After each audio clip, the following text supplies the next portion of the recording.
Welcome guys, कैसे हैं? आशा है अच्छी होंगी।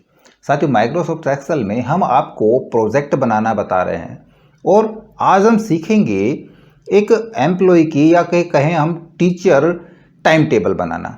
टीचर टाइम टेबल बनाना काफ़ी कठिन हो जाता है, एक सिरदर्द भरा भी होता है। जब भी कोई नया सेशन स्टार्ट होता है तो हमको टाइम टेबल बनाना पड़ता है, किस टीचर का कौन सी क्लास में कब पीरियड लगेगा, है ना, या कौन सी क्लास का कौन सा पीरियड, किस सब्जेक्ट का पीरियड कौन सा होना चाहिए। ये बनाने में हमारा काफ़ी माथापच्ची होता है। तो इसको हम यहाँ पे ऑटोमेटिक करना सीखेंगे कि जब भी आपका नया सेशन स्टार्ट होता है, आपके पास कौन कौन सी फैकल्टी हैं, कौन सा टीचर है, किस सब्जेक्ट का टीचर है। जैसे हम वहाँ पे लिस्ट तैयार कर दें टीचर और उनके सब्जेक्ट की, तो हमारी टाइम टेबल लिस्ट ऑटोमेटिक तैयार हो जाए। तो फुल्ली ऑटोमेटिक बनाना सीखेंगे हम टाइम टेबल को।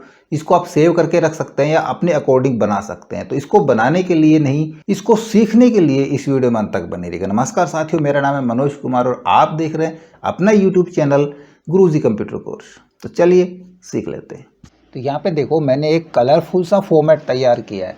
आप कलरफुल फॉर्मेट तैयार कर सकते हैं, सिंपल फॉर्मेट तैयार कर सकते हैं। और यहाँ पे मैंने सिर्फ 8 पीरियड लिए। ये पीरियड कम ज़्यादा हो सकते हैं, बट सारा काम ऑटोमेटिक होगा। किस प्रकार से होगा उसका एक मैं आपको डेमो दिखाता हूँ। देखो यहाँ पे सबसे पहले फर्स्ट पीरियड हमने भाई 10th क्लास में सब्जेक्ट लगाना है इंग्लिश। जैसे मैं यहाँ पे इंग्लिश का फर्स्ट पीरियड चुनता हूँ तो उसके लिए यहाँ पे टीचर का नेम ऑलरेडी इसने सजेस्ट करा दिया कि इंग्लिश के लिए सुमन आपको फर्स्ट पीरियड में पढ़ाएंगे। अब देखो, फर्स्ट पीरियड में यदि मैं फिर से कोई दूसरा इंग्लिश का पीरियड यहाँ पे लगाना चाहूँ तो टीचर तो एक ही है फर्स्ट पीरियड में, या तो 10th को पढ़ाएगी या 9th को पढ़ाएगी। तो यहाँ पे फिर से मैं चुनने की कोशिश करता हूँ तो यहाँ पे देखो आपको इंग्लिश यहाँ पे सब्जेक्ट ही नहीं मिलेगा। दूसरा, यदि मैं मैथ का पीरियड लगाता हूँ 9th क्लास में, पहला पीरियड मैथ का है। अब देखो यहाँ पे आपको मैथ नहीं मिलेगा क्योंकि फर्स्ट पीरियड मैथ के लिए भी बुक हो चुका है, इंग्लिश के लिए भी बुक हो चुका है। आप हिंदी के लिए लगा सकते हैं फर्स्ट पीरियड किसी अनदर क्लास के अंदर। अब जैसे यहाँ पे हम सब्जेक्ट चुनते हैं उसके अकॉर्डिंग टीचर का नाम भी यहाँ पे आ रहा है। 7th क्लास में, भाई 7th क्लास में पहला पीरियड ना तो हिंदी का हो सकता है, ना मैथ का, ना इंग्लिश का, क्योंकि तीनों टीचर फर्स्ट पीरियड में पढ़ाने के लिए जा चुके हैं ऑलरेडी। तो अब फिर से तो उस फर्स्ट पीरियड में किसी अलग क्लास में तो नहीं जा पाएंगे। देखो यहाँ से मैं चुनता हूँ तो यहाँ पे आपको ना तो इंग्लिश मिलेगा, ना मैथ, ना हिंदी। तो आसानी से जो बच गए उनमें से कोई भी पीरियड यहाँ पे लगा सकते हैं।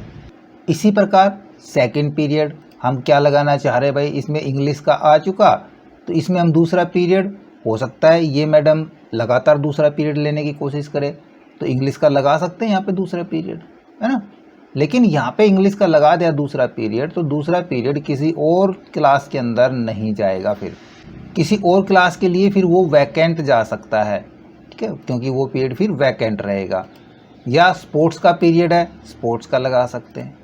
और इस फाइल को जब मर्जी आप मॉडिफाई करा सकते हैं। ये नहीं कि यहाँ पे फॉर्मेट बन गया तो ये चीज़ें हमारी रहेंगी। मॉडिफाई इसको नहीं कराना है हमने, मॉडिफाई हमने डेटा को कराना है। आखिर ये डेटा आ कहाँ से रहा है, कहाँ पे रखा हुआ है ये डेटा। हमने यहाँ पे पीरियड भी देखो आधा आधा घंटे का पीरियड हमने रखा है। 8:30 से हमारा टाइम स्टार्ट है क्लास, और फिर 9 बजे, 9:30 बजे और 10 बजे तक का पीरियड है। हाफ आवर का हमने यहाँ पे ब्रेक रखा है और ये टाइम आगे चला गया। ये टाइम आप चेंज कर सकते हैं। कैसे चेंज होगा, यहाँ पे चेंज नहीं करना है। अब मैं आपको बताता हूँ, इसको डिटेल से समझाता हूँ। तो सबसे पहले तो एक नया फॉर्मेट ले लेते हैं। हम यहाँ पे काम नहीं करेंगे, ये मैंने यहाँ पे बना रखा है। हम चलते हैं एक नए सेट के ऊपर। यहाँ पे मेरे पास कोई भी डेटा वैलिडेशन नहीं है, कोई फंक्शन, कोई टाइम नहीं डला हुआ है, सिर्फ हमने ये फॉर्मेट तैयार कर लिया। आप इस प्रकार से एक अपना सा अच्छा सा फॉर्मेट बना लें। आपके पास कितने पीरियड हैं, उस पीरियड के अकॉर्डिंग कितने सब्जेक्ट हैं, कितनी क्लासेस हैं, ये फॉर्मेट आपको तैयार करना पड़ेगा, ठीक है। इस प्रकार से आप अच्छा से एक अपना फॉर्मेट तैयार कर लें। अब हमने इसको ऑटोमेटिकली ऑपरेट कराना है। तो देखो उसके लिए मेरे पास एक डेटा है, ठीक है। देख रहे हो यहाँ पे डेटा हमारे पास होना ज़रूरी है। इसमें मेरे पास टीचर नेम है, उनके सब्जेक्ट डाले हैं, कौन सा टीचर क्या सब्जेक्ट पढ़ाता है। वैकेंट के लिए मैंने यहाँ पे कोई भी नाम नहीं डाला है, यहाँ पे नाम मैं डाल देता हूँ सोनू का। टोटल हमारे पास 9 टीचर है और 9 टीचर्स के मैंने यहाँ पे सब्जेक्ट डिवाइड कर रखे हैं। उसके बाद आपके स्कूल का ओपनिंग टाइम क्या है, वो ओपनिंग टाइम यहाँ पे डाल लें। मैंने 8:30 का डाला है। आप जो भी चेंज करेंगे यहाँ से, मैंने ड्रॉप डाउन बनाई है यहाँ पे इसकी, ठीक है। डेटा वैलिडेशन लगाया, डेटा वैलिडेशन के अंदर से अगर हमने 8 बजे से क्लास स्टार्ट करनी है भाई सर्दियाँ शुरू हो गई, सर्दियों में हमको 8:30 से क्लास स्टार्ट करनी है या फिर 9 बजे से क्लास स्टार्ट करनी है, तो हम यहाँ पे ओपनिंग टाइम सेट करा सकते हैं और उसी के अकॉर्डिंग हम यहाँ पे डालेंगे अपना ड्यूरेशन कि जो पीरियड होंगे वो कितनी देर के होंगे, वो 30 मिनट के होंगे, 40 मिनट के, 45 मिनट के, ये यहाँ पे मैनुअल डाल सकते हैं। अब हमने सब्जेक्ट वाइज क्लास के टीचर लिए, ये सारे हमारे पास सब्जेक्ट हैं। 10th में कौन पढ़ाएगा? मोहन पढ़ाएगा। 9th में भी मोहन पढ़ाएगा, 8th में भी, 7th में भी, 6th में भी। मेरे पास एक ही टीचर है मोहन हिंदी के लिए, इंग्लिश के लिए भी एक ही टीचर है। यदि आपके पास दूसरा टीचर है, भाई 10th 9th को सुमन पढ़ाएगी, 8th को कोई और टीचर पढ़ाएगा, 7th 6th को कोई और टीचर पढ़ाएगा इंग्लिश के लिए, तो उन टीचर्स के नाम यहाँ पे डाल सकते हैं, क्योंकि एक ही सब्जेक्ट के लिए एक से ज़्यादा टीचर भी हो सकते हैं ना। और कौन सी क्लास के लिए कौन सा टीचर हमने सजेस्ट किया है, वो हम उसके अकॉर्डिंग यहाँ पे उनके नाम फिल करा देंगे। ये हो जाएगा हमारा मेन डेटा जहाँ से हमने काम कराना है, और ये डेटा हो जाएगा मेन, क्योंकि इन्हीं के अकॉर्डिंग हमारा पूरा डेटा ऑटोमेटिकल जनरेट होगा। अब देखो, उस डेटा से जो हमारे पास ये डेटा है यहाँ पे, इस डेटा से हम एक फ़ाइल जनरेट कराएंगे, उनका रिकॉर्ड यहाँ पे, फर्स्ट पीरियड, सेकंड पीरियड, क्योंकि हमने क्या लेना है, हमने डेटा वैलिडेशन लगाना है यहाँ पे कि यदि एक पीरियड में हमने कोई भी एक सब्जेक्ट चुन लिया तो उसी पीरियड में वो सब्जेक्ट रिपीट ना हो। क्लियर? तब हम उसके लिए इस रिकॉर्ड का यूज़ करेंगे डेटा वैलिडेशन के लिए। तो यहाँ पे हम लिस्टें बना लेते हैं सभी टीचर्स की, सब सब्जेक्ट की। तो उसके लिए देखो, मैं यहाँ पे यूज़ करा रहा हूँ एक फंक्शन इक्वल काउंट इफ़ का फंक्शन, कि काउंट इफ़ करे कहाँ से, रेंज। हमारी सबसे पहले हम रेंज सेलेक्ट कराएंगे कि काउंट करे ये इस रेंज के अंदर से यहाँ पे जितने भी सब्जेक्ट आएंगे, ये सारे सब्जेक्ट्स, हम इसको यहाँ से फिक्स करा लेते हैं F4 की से, कि मेन 2 के अंदर ये रेंज होगी हमारी क्राइटेरिया रेंज, कोमा करके क्राइटेरिया कहाँ से उठाएगा, क्राइटेरिया डेटा के अंदर से, और 10th क्लास के लिए ये वाला क्राइटेरिया उठा लेगा। इसको भी मैं फिक्स करा लेता हूँ, फिलहाल ब्रैकेट क्लोज करा के एंटर प्रेस करा देता हूँ। अब देखिए, ये डेटा जैसे हमने यहाँ पे लिया है, इनको हमने फिक्स करा दिया, तो ये डेटा नीचे भी ड्रैग होगा, इधर भी ड्रैग होगा। तो उस चीज़ के लिए देखो, यहाँ पे हम अब कुछ चेंजमेंट करेंगे। जो हमने ये रेंज ली थी मेन 2 डेटा में से, इसमें हम कॉलम को फिक्स नहीं कराएंगे, क्योंकि कॉलम हम इधर ड्रैग कराएंगे तो ये कॉलम हमारे चेंज होने चाहिए, और जब नीचे ड्रैग कराएंगे तो रो हमारे चेंज होनी चाहिए। तो यहाँ पे हम रो को फिक्स नहीं कराएंगे, इसमें कुछ चेंज नहीं होना क्राइटेरिया में, तो ये हमारा फिक्स रहेगा। क्लियर? और एंटर प्रेस करा देंगे हम यहाँ पे। अभी सभी जगह 0 0 0 0 दिखा रहा है ना। तो हमने किसको देखना है, हमने पहले ट्रू और फॉल्स निकालना है। यदि मैं इसको करा दूँ इक्वल 0, यदि ये 0 के बराबर है देन ट्रू, वरना फॉल्स। एंटर प्रेस करा लेंगे। देखो, सारे ट्रू हैं अभी। क्यों सारे ट्रू हैं? क्योंकि अभी हमने वहाँ पे कुछ लिखा ही नहीं है। यदि हम मेन 2 के अंदर कहीं भी मैं जाकर के लिखता हूँ इंग्लिश, तो अब देखो यहाँ पे एक फॉल्स हो जाएगा। रिकॉर्ड के अंदर देखो यहाँ पे नहीं हुआ अभी से, क्योंकि अभी हमारा डेटा फिल्टर होके नहीं आया वहाँ से, क्योंकि हमने वहाँ से डेटा को फिल्टर भी तो कराना है। तो देखो, उसके लिए हम यहाँ पे फिर से करेंगे और एक फंक्शन यूज़ करेंगे यहाँ पे फिल्टर का। डेटा फिल्टर कराना है हमने, कहाँ से कराना है, हमने डेटा में से ही फिल्टर कराना है, और हमने इसको फिल्टर कराना है। हमारे पास यहाँ पे हैं सारे सब्जेक्ट, ये रहे। क्लियर? इनको हम फिक्स करा लेंगे F4 की से। तो ये लिस्ट और भी बड़ी हो सकती है। आप जितने आपके पास सब्जेक्ट है उतने सब्जेक्ट या उतने टीचर्स यहाँ पे सेलेक्ट करा सकते हैं। फिक्स हमने करा लिया, कोमा यूज़ करा लेंगे, और लास्ट में जाके हम फिल्टर की ब्रैकेट क्लोज कर देंगे और एंटर प्रेस करा देंगे। देखो, अब यहाँ पे सारे सब्जेक्ट वहाँ से फिल्टर होके आ जाएंगे, क्योंकि हमने फिल्टर तो करे ही नहीं थे। अब यहाँ भी थोड़ी सी हमने मिस्टेक करी है कि वहाँ से फिल्टर होके आ रहे हैं, बट कौन से फिल्टर होके आए हैं, जो काउंटिंग करे मेन फाइल में से। तो हमने जो डेटा लिया है, ये डेटा हमने यहाँ से ये ले लिया है ना, जबकि यहीं से फिल्टर करेगा ना, तो ये वाली रेंज हम वहाँ पे उठाएंगे। तो इस रेंज को मैं चेंज करा देता हूँ यहाँ पे। ये जो हमारा है I7, इसको मैं वापस से C7 कराता हूँ, और इसको भी मैं C7 करा देता हूँ, C15। क्लियर? एंटर प्रेस करा देंगे। देखो, यहाँ पे अब आपको दिखा रहा है एक सब्जेक्ट इंग्लिश का नहीं है। दूसरा यदि हम सब्जेक्ट डालें, मैं यहाँ पे दूसरा डालता हूँ हिंदी, तो वहाँ से अब हिंदी भी नहीं रहेगा हमारा। देखो, हिंदी भी यहाँ से गायब हो चुका है। अब एक एक सब्जेक्ट वहाँ डाल रहा हूँ और यहाँ से हट रहा है। तो ये जो लिस्ट बन रही है हमारे पास, ये हमने डेटा वैलिडेशन में लगानी है। क्लियर? अब देखो हमने इस फॉर्मूले को कंप्लीट यहाँ से आराम से इस फॉर्मूले को नोट कर लें, प्रैक्टिस के लिए फाइल भी आपको डिस्क्रिप्शन में मिल जाएगी, कंप्लीट ड्रैग करा देना है लास्ट तक, ठीक है, जितने भी आपके पास पीरियड हो। अब देखो यहाँ पे आपके पास एक मिस्टेक आएगी, क्या आएगी देखो मैं बताता हूँ अभी। यहाँ पे देखो हमने यहाँ से लिस्ट ली थी, ये हमारा डी ई एफ जी और एच वाले में हमने ब्रेक डाल रखा है और आई से फिर स्टार्ट है। अब जब रिकॉर्ड में आप यहाँ पे देखोगे हमारे पास आ रहा है, यहाँ पे देखो डी का डेटा आ गया, यहाँ पे ई का डेटा आ गया, एफ जी और एच। अब एच के अंदर तो डेटा है ही नहीं है ना, तो हमने इसको चेंज करना पड़ेगा क्योंकि पांचवा पीरियड हमारा एच पे नहीं आई पे है। तो यहाँ से हम चेंज करा देंगे इस डेटा के अंदर से जो हमारा एच आ रहा है इसको हम आई में कन्वर्ट कराएंगे और यहाँ भी हम इसको आई में कन्वर्ट कराएंगे। क्लियर? अब एंटर प्रेस करा देते हैं और अब इसको आगे ड्रैग करा देंगे। पहली मिस्टेक थी जो हमारी दूर हो गई, एक और आएगी ऐसी क्योंकि जो बीच में हमने ये जो ब्लैंक ले रखा है ब्रेक के लिए ये गड़बड़ करेगा। चलो ये काम हो गया पूरा। अब डेटा वैलिडेशन लगा लेते हैं, हम वापस यहीं पे आएंगे। हमने इधर पहले तो ये डिलीट करा देता हूँ, यहाँ पे यहाँ पे यहाँ पे यहाँ पे और यहाँ पे इन जगह पे डेटा वैलिडेशन लगाना है। सारे हमने कंट्रोल के साथ सेलेक्ट कराने, एक पे क्लिक किया, कंट्रोल दबाया, दूसरा कंट्रोल दबाए रखेंगे, तीसरा, चौथा, पांचवा, डेटा में चले जाएंगे, डेटा वैलिडेशन, और यहाँ पे हम चुनेंगे लिस्ट और लिस्ट के अंदर हम रिकॉर्ड में जा कर के ये लिस्ट पास करा देंगे पहले के अंदर। ओके, हमारा यहाँ पे डेटा वैलिडेशन सब जगह लग चुका है। देखो यहाँ पे इंग्लिश, इधर आते हैं तो अब इंग्लिश नहीं मिलेगा, साइंस ले लिया, इधर हमको साइंस भी नहीं मिलेगा, संस्कृत ले लिया, चल गया। इसी प्रकार इसमें भी हम एक छोड़ कर के एक इनमें डेटा वैलिडेशन फिर से लगा लेंगे। वही डेटा में जाएंगे, इसमें से लिस्ट चुनेंगे, वापस से सोर्स के अंदर इस बार हम दूसरे वाला चुन लेंगे, ठीक है।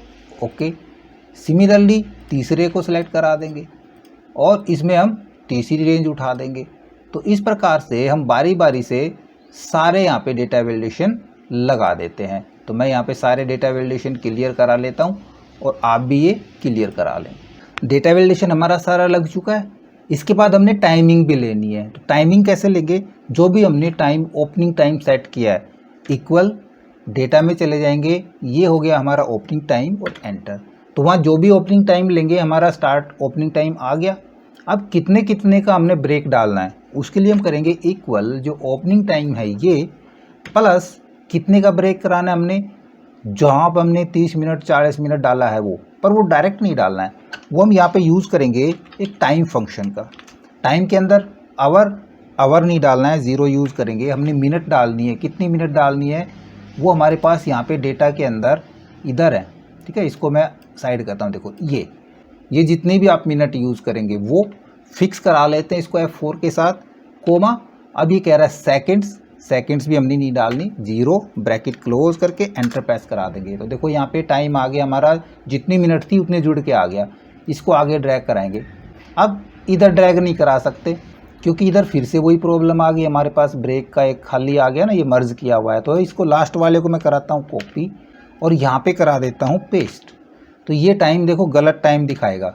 हमने कहाँ लिया है, हमने H5 लिया है, ये H5 आ रहा है, इसकी बजाय हमने यहाँ पे G5 कराना है। H वाला तो ब्लैंक है ना, तो इसकी जगह हम करा देंगे इसको G5 और टाइम के अंदर हमारा वो है ही, बस एंटर प्रेस करा देंगे, आ गया। अब इसको वापस से फिर ड्रैग करा देंगे।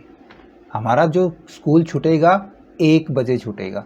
ये गलत दिखा रहा है ना, ये यहाँ पे 1 AM, ये 11 AM गलत आ गया। क्यों आ गया? देखो अभी यहाँ पे हमने क्या और छोड़ दिया, ये कह रहा है G5, हमने ये ले लिया, इसमें हमने टाइम को आधा घंटा जोड़ दिया, ठीक है। यहाँ पे फिर क्यों नहीं दिखा रहा, यहाँ पे ये फिर से H5 ले रहा है, इसका I5 आना चाहिए क्योंकि ये एक स्टेप आगे गया। यहाँ पे हम I5 लेके चलेंगे, ये इसलिए गड़बड़ कर रहा है। अब इसको फिर से ड्रैग करा के देखते हैं हम, यहाँ पे 12 साढ़े 12 बजे छूटेगा, हो गया ना हमारा PM भी, यहाँ पे टाइम चेंज हो चुका है। तो ये सेल थोड़ी सी गड़बड़ करेगा, तो आप ध्यान रखें फॉर्मूले को पूरी तरह लास्ट तक इस प्रकार से कॉपी कराने की बजाय बीच में हमें इसमें थोड़ा सा चेंज करना पड़ेगा। टाइम भी हमारा अपडेट हो गया। देखो यहाँ पे मैं चेंज कराता हूँ, मैं यहाँ पे वापस से 8:30 का या 8 बजे का स्कूल टाइम कराता हूँ। तो हमारे पास ये 8 बजे से स्टार्ट होके 11:30 बजे तक स्कूल रहेगा। अब हमने टीचर्स की लिस्ट और उठानी है। यहाँ पे सिंपल सा काम लास्ट बच गया हमारे पास कि जो सब्जेक्ट चुने उसका टीचर आ जाए किस हिसाब से कि भाई पीरियड और क्लास के अकॉर्डिंग, है ना। क्योंकि हमने अगर मान लो से एक सब्जेक्ट के लिए एक से ज़्यादा टीचर रखे हुए हैं तो क्लास भी हमारी मैटर करेगी इस काम के लिए। तब हम यहाँ पे फंक्शन यूज़ कराएंगे इंडेक्स और मैच का। बट उससे पहले आपके मन में एक डाउट आ रहा होगा, हमने जो यहाँ पे रिकॉर्ड निकाला है ये रिकॉर्ड हमने एक कंप्लीट, देखो यहाँ पे फिल्टर फंक्शन लगाया था। यदि आपके पास फिल्टर फंक्शन अवेलेबल ना हो तो आप क्या करेंगे? तब देखो हम कैसे करेंगे, हम यहाँ से इस फंक्शन को ऐसे कॉपी कर लेते क्योंकि ये तो हमको चाहिएगा, ये पूरा फंक्शन हमको चाहिएगा। कंट्रोल सी, फिल्टर का हमारे पास नहीं है। तब हम देखो यहाँ पे करेंगे इक्वल इफ़, यदि पेश करा देंगे उस फंक्शन को कि ये कंडीशन हमारी बराबर हो 0 के, देन हमको यही वाली लिस्ट चाहिए। कहाँ से? ये लिस्ट हमको चाहिए डेटा के अंदर, ये वाली लिस्ट। बस इसको हम बेशक से फिक्स करा सकते हैं, वरना ब्लैंक ब्रैकेट क्लोज और एंटर प्रेस करा लेंगे। देखो हो गया काम। इसमें थोड़ा सा ये फ़र्क आएगा, जहाँ से जो सब्जेक्ट चुन लिए वो वहाँ पे ब्लैंक हो जाएंगे। इनको भी हम इकट्ठा कर सकते हैं शॉर्ट फंक्शन के जरिए। यदि आपके शॉर्ट फंक्शन है तो इनको शॉर्ट करा सकते हैं, वरना ऐसे भी कोई दिक्कत नहीं आएगी। हम वापस से इनको इस प्रकार से ड्रैग करा लेंगे, कंप्लीट हमारा वही काम होगा। यदि आपके पास फिल्टर फंक्शन अवेलेबल नहीं है तब उसके लिए मैंने ये बताया, राइट। अभी मैं इसको हटा देता हूँ। हम वापस मेन फाइल में आते हैं। हमको अब यहाँ पे सब्जेक्ट वाइज टीचर के नेम लेने हैं। देन हम यहाँ पे यूज़ करेंगे इक्वल टू इंडेक्स। हमको इंडेक्स में क्या चाहिए भाई? हमको उन सभी टीचर्स के नेम चाहिए। कहाँ पे हैं? डेटा के अंदर हमने रखे हैं, ये रहे। ये कंप्लीट एरिया हम सेलेक्ट करा देंगे। इंडेक्स में हमको ये पूरा चीज़ चाहिए। इसको फिक्स करा लें क्योंकि इससे ज़्यादा हमारे पास डेटा नहीं है। कोमा यूज़ करेंगे। हम वापस से इस फाइल में चलते हैं क्योंकि रिटर्न उस फाइल में नहीं जा पा रहे हैं, इधर ऐसे क्लिक करके आ जाते हैं। तो देखो यहाँ पे मेन फाइल दिखा रहा है, ये रखें या इसको हम हटा दें? हटा देते हैं। डेटा के अंदर हमने ले लिया, इंडेक्स के अंदर डेटा फाइल का H6 से M15 पूरा डेटा हमने यहाँ पे उठा लिया। अब करेंगे, आगे कह रहा है रो नंबर, है ना। कौन सा रो नंबर चाहिए? तो रो नंबर मैच कराने के लिए हम करेंगे मैच फंक्शन का यूज़, और मैच के अंदर लुकअप हम दे देंगे रो मैच कराने के लिए ये वाला, भाई सब्जेक्ट मैच कराए। अब ये फंक्शन हमने इधर भी ड्रैग कराना है, तो क्या करें? इसको फिक्स करा लें। बट कितना फिक्स कराना है? हमने सिर्फ रो को फिक्स कराना है, कॉलम को फिक्स नहीं कराना है। ये हो गई हमारी लुकअप वैल्यू। इसको कहाँ पे ढूंढे? कोमा डालेंगे, इसको भाई डेटा के अंदर यहाँ पे ढूंढे। क्लियर? सब्जेक्ट को यहीं पे ढूंढेगा, यहीं से मैच कराएगा। फिक्स करा देते हैं। यदि यहाँ पे मिलता है तो एग्जैक्ट मैच के लिए 0 ब्रैकेट क्लोज। पहला हमारा रो का डेटा मिल गया, कॉलम का डेटा और चाहिए। देखो यहाँ पे कह रहा है ये रो का तो मिल गया, अब हमको कॉलम का चाहिए। कोमा यूज़ करेंगे और फिर से करेंगे मैच ब्रैकेट स्टार्ट। मैच भी हमने वहीं से कराना है, मेन फाइल के अंदर से ही, यहीं से हमने इसको तो हटा देना। मैच किसको कराना है? इस बार हमने इसको मैच कराना है। 10th क्लास के लिए हमको इंग्लिश टीचर का सब्जेक्ट चाहिए यहाँ पे, या फिर 9th क्लास के लिए साइंस का या इंग्लिश का टीचर चाहिए। तो पहला तो सब्जेक्ट तो हमने मैच करा लिया, अब हमने क्लास को मैच कराना है। तो लुकअप वैल्यू हमारी ये हो गई। ये देखो B6 और B7 दो चीज़ें दिखा रहा है ना, क्योंकि यहाँ पे 2 रो हैं। हम इसमें से ज़रूरी नहीं है दोनों रखे, एक हम हटा सकते हैं तब भी हमारा काम चल जाएगा। और यहाँ पे हम कॉलम को फिक्स करा देंगे, $साइन लगाएंगे, कॉलम को फिक्स करा देंगे क्योंकि ये फॉर्मूला हमारा ये इधर जाएगा। और यहाँ भी हमने फिक्स करा दिया सब्जेक्ट को भी, है ना। क्लियर? दोनों जगह हमारे फिक्स हो गए। बल्कि यहाँ पे कॉलम फिक्स नहीं होना चाहिए, ये वाला तो, ये तो कॉलम चेंज होगा। इधर से ये सब्जेक्ट, इधर से ये सब्जेक्ट, तो ये हमने गलत करवा दिया। यहाँ पे सही है, कॉलम को फिक्स नहीं कर रखा, यहाँ पे रो को फिक्स कर रखा है। रो फिक्स रहेगी, कॉलम फिक्स नहीं होगा। यहाँ पे कॉलम फिक्स हो जाएगा, रो की फिक्स करने की ज़रूरत नहीं है। कोमा एरे इसके लिए कहाँ पे ढूंढे? वहीं पे डेटा के अंदर इनको यहाँ पे ढूंढे, क्लासेस को ढूंढ लेगा, फिक्स करा देंगे। कोमा 0 ब्रैकेट क्लोज और इंडेक्स की ब्रैकेट क्लोज, प्रेस एंटर। देखो यहाँ पे नाम आ गया सुमन। बट यदि हमने यहाँ पे कुछ भी नहीं लिखा है तो ये एन एरर दिखाएगा। इधर यदि हमने कुछ भी नहीं डाले हैं सब्जेक्ट, तो ये सब जगह एन एरर दिखाएगा। उसके लिए हम एक फंक्शन और यूज़ करेंगे। यहाँ पे हम करेंगे इफ एरर ब्रैकेट स्टार्ट और लास्ट में जाएंगे हम करेंगे comma double quotes bracket close और एंटर। अब ये एरर नहीं दिखाएगा, तो इस फंक्शन को हम बिना सोचे समझे इधर तक ड्रैग करा सकते हैं। बट आगे कैसे ड्रैग कराएंगे, फिर से वही दिक्कत आएगी ना। तो पहले तो इसको हम यहाँ से कराते हैं कॉपी और यहाँ पे करा लेते हैं पेस्ट और इधर हम फिर से ड्रैग करा देंगे। काम ख़त्म। इधर हम इस फॉर्मूले को कराएंगे यहाँ से कंप्लीट सेलेक्ट कॉपी, क्योंकि यहाँ पे ड्रैग नहीं करा सकते। नीचे हमारे सब्जेक्ट नेम आएंगे, यहाँ पे फॉर्मूला आएगा तो इक्वल के साथ पेस्ट करा देंगे। अब इसमें थोड़ा सा चेंज करना पड़ेगा। हमने इसमें क्या चेंज करना है, हमने देखो इसमें ये दोनों लुकअप दिखा रहे हैं हमारे, जबकि लुकअप अब क्या आने चाहिए, यहाँ पे ये दोनों आने चाहिए D8 और B8।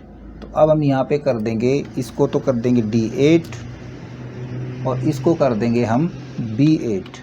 बस ऐसे ही यहाँ भी करा लेते हैं इक्वल पेस्ट। यहाँ पे कौन सा आना चाहिए, D10, इसको मैं कराता हूँ वापस से D10 और इसको करा देता हूँ मैं B10। नीचे वाले में इक्वल पेस्ट, ये हो जाएगा हमारा D12 और ये हो जाएगा हमारा B12 और इससे नीचे वाले में भी यही करा देते हैं, ये D14 और B14। क्लियर।